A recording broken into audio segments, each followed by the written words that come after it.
Good afternoon. Are we recording? Good afternoon, Suidlanders. How are you? We trust that you are well.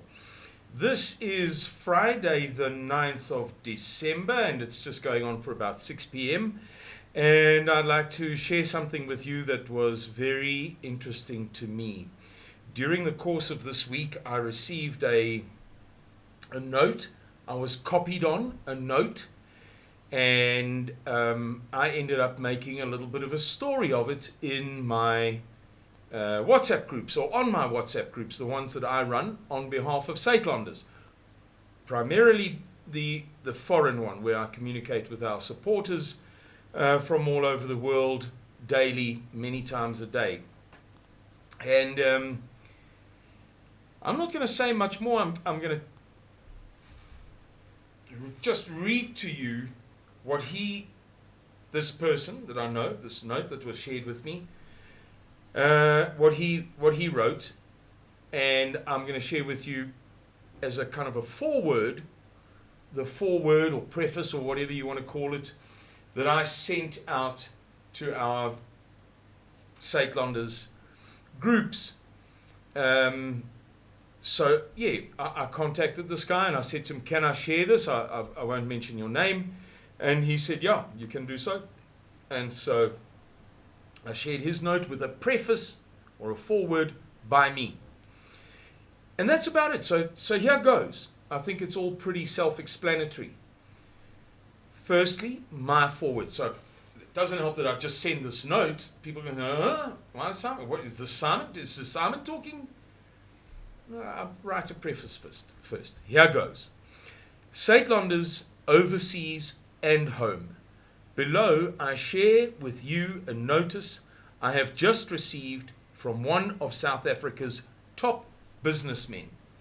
Many of you, sorry, I'm just going to toss that over there onto my other screen.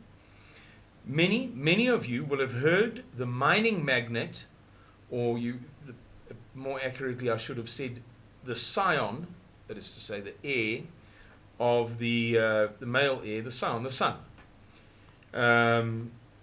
the Hersov mining family, Rob Hersov. You know, he did all of those videos, Footsack ANC and what have you, tall, slender, blonde-haired guy. Rob Hersov famously speak in recent months about how few dollar billionaires are left in South Africa. This man, pertaining to the note below, not to Rob Hersov, but with reference to this point that Rob Hersov is making, that all the dollar billionaires are fleeing the country. Don't want to put up with this nonsense anymore. Anyway, this man is one of those few remaining South African dollar billionaires. He is self-made from nil. I know him. He has hosted me. He has introduced Suidlanders to important people. We have spent time together. And I can tell you that he is not a neurotic man, and he is more, hear me, he is more than capable of protecting himself and his own. He's a tough man. In other words, I'm implying, don't think that the words that you're going to read below from this guy, this notice, are the words of a hysteric. More than capable of looking after himself. The past few days have changed everything. Circumstances in South Africa are now such that nothing may happen or everything may happen in a few short weeks or months. Suddenly, Eskom is apparently close to, and I used a strong word, or I used some explosions to imply that strong word, a little fire and a star exploding and a bolt of lightning. And the ANC now appears to be a monster eating its own entrails. Therefore, this below is an interesting lesson in how seriously South Africa's super elite are taking the threat. To them, it is no longer a joke. Honestly, if I may say so, it is my own personal opinion that it is going to take a little while longer before things get out of hand. In other words, the fact that I'm posting this guy's notice doesn't mean that I endorse every word. Perhaps things are not so dangerous the day after tomorrow, but It is also my opinion that we are already staring into the face of grave danger, and now is the time to adopt a posture of legal, lawful, peaceful, decent, respectable Christian vigilance and readiness, just like the billionaires and their insiders are doing. So that was my introduction to help make sense of this note, which made sense to me right from the beginning, because I knew who was sending it and in what context and why, but for somebody else maybe being completely baffling. So now that you know what the WhatsApp people knew, you will understand this message by this guy. Now that you know who he is, what from what sort of class he comes, as it were. Okay, this is him writing. Everything now is him, unless I make clear that it's me. Okay, all my family, friends, and close people, take note that we as a family will go with immediate effect into a phase 3 unstable grid and economy scenario, meaning that all vehicles are to be kept full at all times, and all preparations, food, water, cooking, clothing, shelter, etc., have to be ready and fully prepared. Charge all UPSs, uninterruptible power supplies, those big batteries. Phones, two-way radios at all times, and keep them fully charged. Have backup torches, batteries, candles, and lamps ready for worst-case scenarios. Where it's relevant, have all legal firearms cleaned and checked, and make sure that all legal ammunitions are stocked and in good order. Personal safety is top priority at all times. Electric shock sticks, pepper spray, private tracking devices to be readily available in any and all scenarios. When traveling, take all safety precautions and make sure the tires, etc., are all in good condition. Keep your homes, doors, windows, and entrance areas locked at all times, and take personal responsibility for yourself and your loved ones at all times. Don't be lazy and get caught off guard at any time, day and night. Stock up on all things your family requires to live comfortably for at least 6 weeks. Then in brackets he writes, prescribed medicines and personal female products may be needed. Stock enough antibiotics. Lastly, so he closes the brackets and continues with his previous sentence. Lastly, change daily habits and routines to make provision for load shedding times to still service your households and businesses. He didn't get the money by luck. As I say, he began from nil. He began from nil, triple nil. So how he became successful was on the back of his businesses, his many successful businesses. So he's making a point. You must be able to run the businesses, your houses and the businesses. This is to this inside team. Be alert, be safe, and be diligent. Diligent is obviously conscientious. Don't skip steps. Don't take shortcuts. Don't be slack. When the blackouts come, don't say, I was not forewarned. Best regards, and then his name. Ladies and gentlemen, we're not being hysterical, we Suidlanders. But we are making a point that we have made many times in recent days, weeks, and months. It's serious. This Eskom story is serious. And it comes at a time when the political scenario in South Africa may capsize. Is the word omverwerp in Afrikaans, or am I mistaken? Doesn't matter. But I'm trying, to be clear, to speak clearly.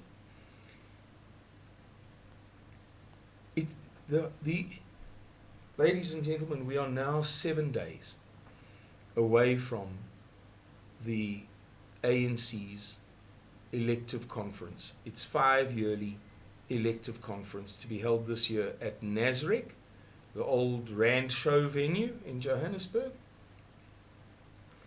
7 days away from what could turn out to be a political fight to the death. It could, may not, but it could. And you have seen so many dramatic events in recent years. You've heard about kidnappings and murders and robberies of billions of rand, sabotages of port facilities and infrastructure. And you may have heard the story of how during last year's riots, a massive cyber attack was launched against the bank serve facilities during last year's Durban riots. If that cyber attack had prevailed, it would have brought the entire banking capacity of South Africa to the ground because of what it went for, what it was aimed at. It was aimed at the links between the banks that process payments. If those links had been severed, no ATM, no bank-to-bank transfer, none would have worked. We have come close, very, very close to all hell in recent years. Therefore, I say to you, without drama or melodrama, that's how the dollar billionaires are thinking. Because they know they didn't get to the top by sleeping on the job. They didn't get to the top by missing the signs and the seasons and the opportunities and the gaps and the circumstances and the conditions. They are scarp people. Very, very scarp people. And they believe that now is the time to be a Suidlander, to join, to participate, to be involved, to contribute, to get coordinates, to do reconnaissance, to attend meetings, and to take great precautions. I hope you enjoyed this video. If you'd like to support our work, please visit Suidlanders.org, not www.suidlanders.co.za, no, Suidlanders.org. It's the other website, the English language website. And if you go to the bottom of the home page when you enter, you will see that there are a number of ways that you can contribute to our work, and we appreciate, really, guys, really. I held a very long meeting with Mr. Miller today, and Vessel Skeepers, very long. And I can tell you, we need the support, please. We are engaged in a phenomenal, in terms of size and scale, project like the world hardly knows. Mr. Miller held a meeting quite recently with a very famous, very prominent person in South Africa. Everybody knows him, mainstream, everybody. And the meeting was during the course of a day. Let's say it was 6, 7, I don't know how many hours long. And at the end of that meeting, that guy said, yeah, but you guys are in a difficult position. He said, you have to tell people what you're doing in order for them to believe in you. But you can't tell them a fraction of what you're doing. And we're not talking about some secret stuff. It's just you can't tell people, hey, we're working on securing this food, we're working on securing that medicine, we're working on ensuring that we have these blankets, we're working on, obviously. So please, if you are inclined to support us, please support us. We need the financial support because what we are engaged in is tremendous, even if, unfortunately, we can't describe the full extent of the endeavors in which we are engaged. Nevertheless, thank you very, very much. God bless all of you and keep you. Cheerio. Bye-bye.